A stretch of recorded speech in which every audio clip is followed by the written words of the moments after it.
Is there any danger of YouTuber boxing overshadowing professional boxing, considering the viewing figures and the money they're making? What do you think?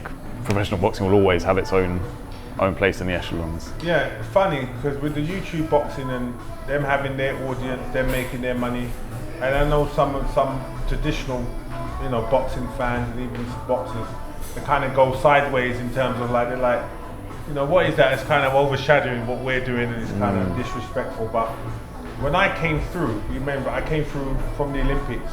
Nobody knew who I was. After the Olympics, everybody knew who I was. Yeah. And I was like, I became a household name overnight, so to speak. So I used to get a lot of people hating on me, and I'd be like, listen, don't hate the player, hate the game. That was one of my regular statements I used to say. Yeah. I'm making my money, because I was like, just turned pro, I'm headlining the show. 3 million people are watching me, 6,000 people are in Wembley Arena.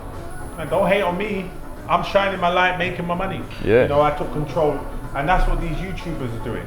And I know some people are like, but it's not right. Well, it's if you get a chance to shine your light, make your money, make no apologies. It's like, just keep it moving. That's it. Boxing, I went to the KSI show, I wanted to see what it's like. I went with David A. And it was packed, 9,000 people in there. It was all these kids. My old lawyer was in there with his daughter, 19-year-old daughter. All these kids are following KSI and these influencers, these YouTubers.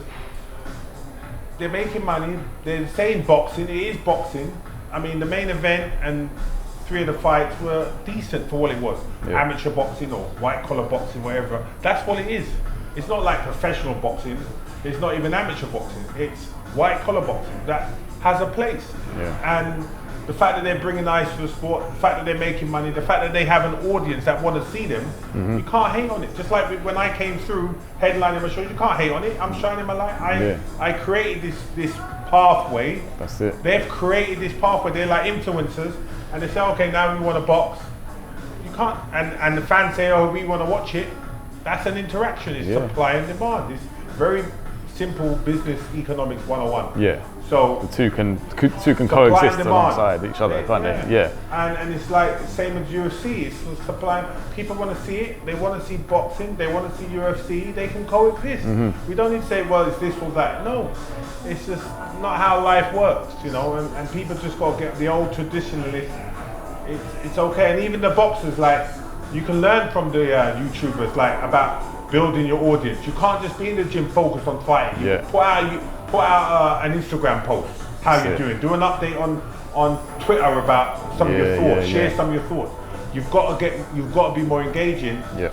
And be a bit viral. Do something a little crazy. It may feel uncomfortable. I didn't have no shame in my game about marketing myself, doing the publicity, because you can't just be like a boxer.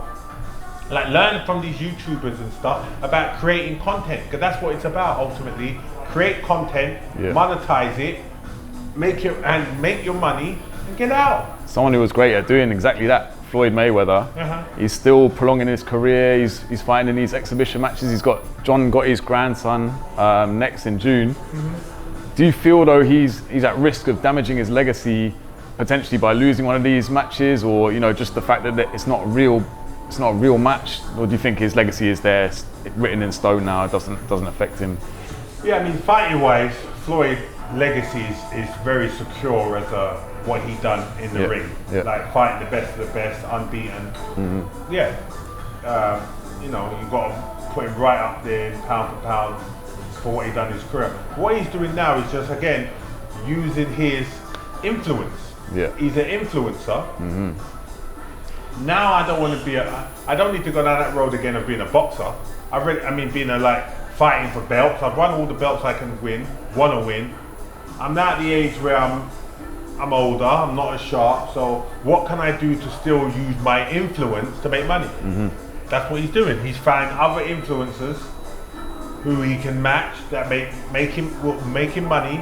He ain't gonna get too hurt, because he's coming in the gym, he's doing the work that's needed for that level of fighter. If he was fighting one of the top guys now, that wouldn't work, would it? No, true. So he's using his influence, he's been very smart, and he's finding people like John Gotti, who has his influence. He has an audience, doesn't he? He'll bring that. Yeah, and so they're making a match. It's pretty safe for him. Something like Roy Jones, Roy Jones should be copying Floyd Mayweather's advantage. He's another pound for pound, great. Love Roy Jones Jr. But I think because he's fighting these harder fights, he's fighting like real fights. He's fighting against real fighters. Yeah. That's the difference. Floyd Mayweather's not fighting against real fighters, so the likelihood of him getting harmed is quite low. Yeah, he's not. And he's fighting like guys that he's making real money. Roy Jones, on the other hand, he's fighting like real fighters, tough fighters, tougher fighters, and he's like taking punches, losing fights. So I don't like it for Roy Jones. I like feeling for Roy Jones. I'm like, allow that, Roy. Yeah, you know? yeah. Don't damage your legacy anymore. Yeah. It's not like I'm just worried about him damaging himself. His health, right? His health. You know, he's a great fighter, great individual. Like for him, but Floyd Mayweather, I don't see any risk in what he's doing. I just see more checks, more zeros. Yeah.